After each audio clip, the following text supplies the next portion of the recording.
તમે અહીંયા આવો કામ કરીને આવો, જેવા કામ કરશો એવા જ દામ મળશે તમને. આ તો આશીર્વાદ આવે વાત કામ થાય.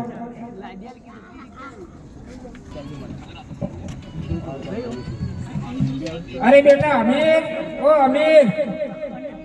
અરે અમીર તો ઘેર નથી. અને આપ કોણ છો ને ક્યાંથી આવો છો? હું અમીરની ફાઈબા છું.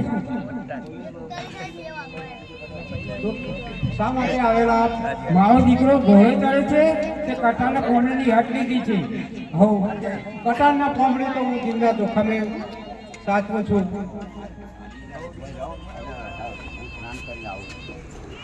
તો ભાઈ આપ જરાક બેઠો અને હું થોડું સ્નાન કરીને આવું છું. સારું.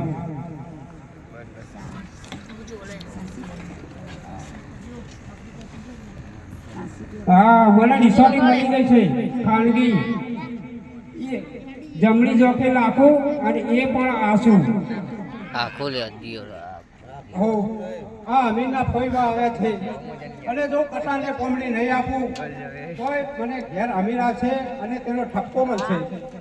તો લાવ હું ફઈબાને આપું. હો ફઈબા લેવો કટાને કોમડી અને તમે જમીને જાઓ.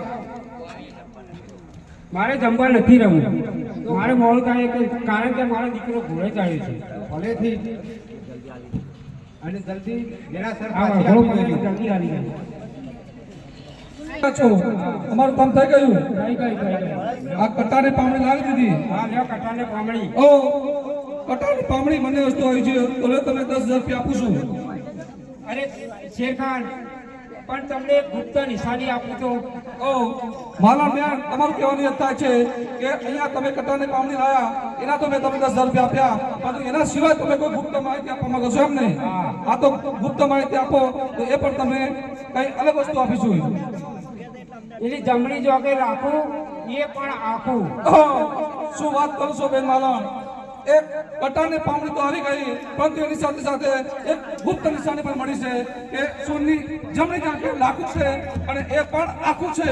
તો હું ખુશ થઈ અને બેન માલા તમને આ હાર આપું છું.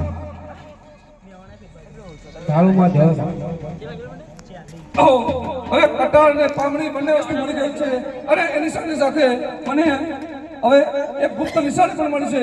તો હવે હું દિલ્હીના દરબારમાં જાઉં અને દિલ્હીના દરબારમાં જઈ અને દિલ્હીના ભયા દરબારની અંદર અમીરનું માથું કપાશે. હો અમીર, આ શેરખાન ગયા છે સતીની ઓળખાણ માટે, બરોબર? તો હજુ આ સુધી આવ્યા નથી. બરાબર છે. તો તપાસ કરીને આયા કે નહીં આયા કે શું થઈ જાય? એ પુણ્ય કોઠા ગયા છે, હવે આવતા નથી. ઓ બચ્ચા ચલો બચ્ચા નમસ્કાર છે. અરે શેરખાન, તો તપાસ કરીને આવ્યો? ઓ બચ્ચા ચલો બુંદી કોઠા જઈ અને સોનલને મળ્યો.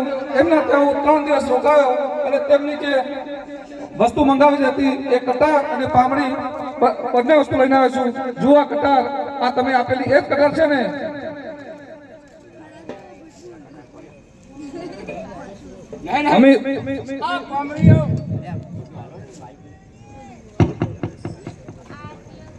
નહીં આવી પામરીઓ તો અત્યારે ફેક્ટરી મિલો ઘણી છે, ત્યાં તો ઘણી બની શકે છે. ઓ અમીર, આજે દિલ્હીના દરબારમાં તમારું મસ્તક કપાવાનું છે, તમારી હાર થઈ છે, મારી જીત થઈ છે, એટલે મોતના ડરના કારણે તમે આ વસ્તુ માનવા તૈયાર નથી.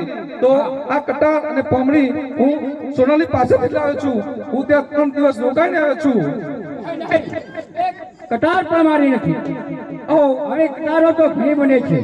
ઓ કટાર અને પામણીની વાત સાઈડમાં રહી. જો અમીર તું કહેતો હોય તો એક વાત ખાનગી પણ લાવ્યો છું. જો કહેતો હોય તો અહીંયા જાહેરમાં કહું કે ખાનગીમાં કહું? નહીં, આ સભાની અંદર કહી દે. સાંભળવી બહુ મુશ્કેલ પડી જશે અમીર. કહી દે એનો વાંધો નથી. જે હોય તે કહી દે. તો સાંભળ અમીર, અહીંયા તને કટાર અને પામણી તો આપી જ છે, પરંતુ તેના ઘેર 3 દિવસ તારા ઘેર રોકાઈને આવ્યો છું અને એના ગુપ્ત નિશાની પણ લાવે છું કે સોનલની જમણી જાંઘે લાખું છે અને એ પણ આખું છે. શું અરે આ વાત તો ખોટી નથી ને? અમીર, સાચું કે ખોટું? નહીં વાત છે સલામત. કારણ કે તેની મને ખબર નથી લાખો આખો છે કે ઓ બાદશાહ સલામત અમીર પોતાનો જીવ બચાવવા માટે કહે છે કે મને ખબર નથી, પોતાની પત્નીની ગુપ્ત નિશાનની ખબર નથી, તો શું આ પોતાની જીવ બચાવવા માટે કહે છે? અમીર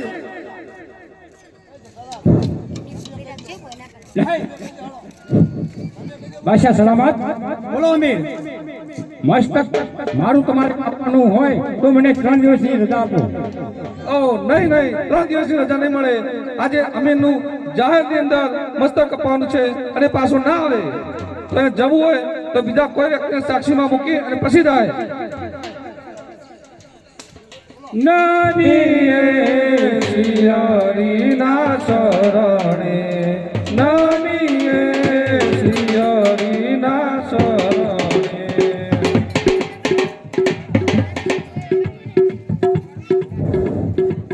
એ ભાઈ આવતીકાલે નાટક ચાલુ છે ભાઈ, આવતીકાલે નાટક ચાલુ છે ભાઈ.